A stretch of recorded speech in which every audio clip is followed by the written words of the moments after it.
দিল্লি সিংহাসনে চতুর্থ মহিলা মুখ্যমন্ত্রী রেখা গুপ্তা। চতুর্থ নম্বর, 4 নম্বর মহিলা মুখ্যমন্ত্রী এই রেখা গুপ্তা, যিনি বিজেপির ক্যান্ডিডেট। বিজেপি থেকে একজন মুখ্যমন্ত্রী হয়েছেন রেখা গুপ্তা। এর আগে আরো 3 জন ছিল। এর আগে সুষমা স্বরাজ, শীলা দীক্ষিত এবং অতিশী মার্লেনা, এই 3 জনের পরে এই চতুর্থ নম্বরে রেখা গুপ্তা। দিল্লিতে অরবিন্দ কেজরিওয়াল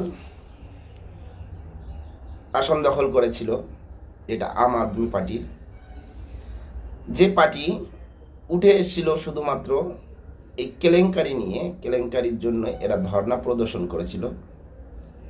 তারপরে অনেকে, দিল্লির সবাই মনে করেছিল যে না, দিল্লির আসনে একজন এমন ব্যক্তিকে বসানো দরকার যারা এই কেলেঙ্কারির সাথে যুক্ত হবে না। এই কালো টাকার বিরুদ্ধে এরা ধর্ণা পরিদর্শন করেছিল, ধর্ণায় বসছিল।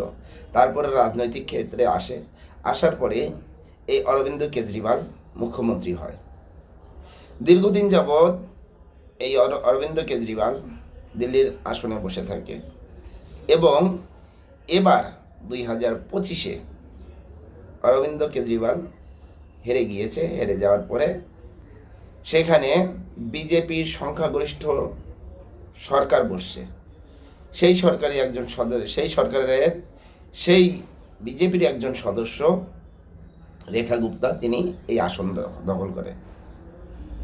কেজরিওয়াল নানান রকমের প্রতিশ্রুতি দিয়েছিল, নানান রকমের, মেয়েদের জন্য বাস ভাড়া ফ্রি, ইলেকট্রিক বিল ফ্রি, নানান রকমের। মানুষের ফ্রি খেতে খেতে এমন একটা পর্যায়ে চলে এসেছিল যে তারা বুঝতে পারছিল যে আমাদের ফ্রি দিয়ে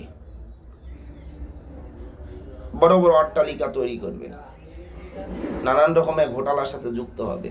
এবার দিল্লির মানুষ বুঝে গেছে। তাই এই অরবিন্দ কেজরিওয়ালকে হাঁটিয়ে বর্তমানে রেখা গুপ্তাকে বিজেপি থেকে বসানো হয়েছে। সংখ্যাগরিষ্ঠ পাওয়ার ফলে রেখা গুপ্তা এই আসনে বর্তমানে মুখ্যমন্ত্রী। এই আম আদমি পার্টি, অরবিন্দ কেজরিওয়াল শরাব ঘোটালা, মানে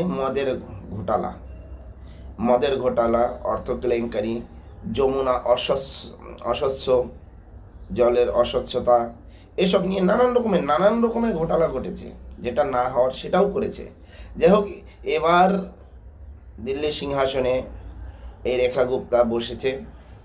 আশা রাখবো, তার কাছে এটুকুই আশা রাখবো যে সে যেন সঠিকভাবে এই দিল্লির সিংহাসন চালিয়ে যেতে পারে, তার দিকে যেন কেউ আঙুল তুলতে না পারে। আপনারা কি বলেন? যদি আপনাদের কিছু বলার থাকে অবশ্যই জানাবেন। জয় হিন্দ, বন্দে মাতরম, ভারত মাতা কি জয়।